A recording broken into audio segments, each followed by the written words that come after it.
个检调大动作，针对国民党甲蓝军的罢免团体展开着搜索，国民党嘛开始来反制。党主席朱立伦早起到新北市行路扫街收连署书，朱立伦是来痛骂着执政党，敢若办拿无办力，而且办的方式是比办共产党要较严格。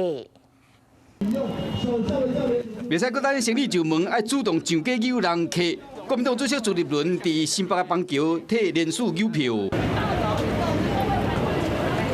这个时阵袂使搁讲通假黑啊，带党工作的人员实际去街路找支持者。我非常感谢，就是有人过来支援我们啊，持续做对的事情，来走对的路。 就算无今日上头前，司法来风波当前，罢团议员是收听跨区串联。是讲罢免原住民立委吴丽华死亡人数超过100件，嘛因为安尼，互人告。我透过这个提告的动作，希望这样的一个情势能够悬崖勒马。我相信今天民众党的朋友很清楚，只办蓝不办绿，而且办的方式比办共产党还严格。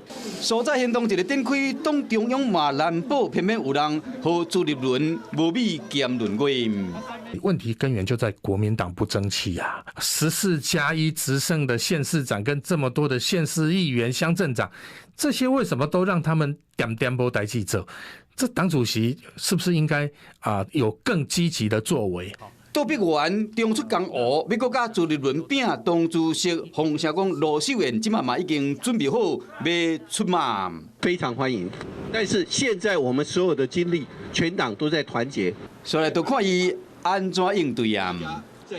Hello， 我是张新文，想要抢先掌握最及时的新闻资讯吗？赶快订阅、按赞、开启小铃铛，锁定华视新闻 YouTube 频道。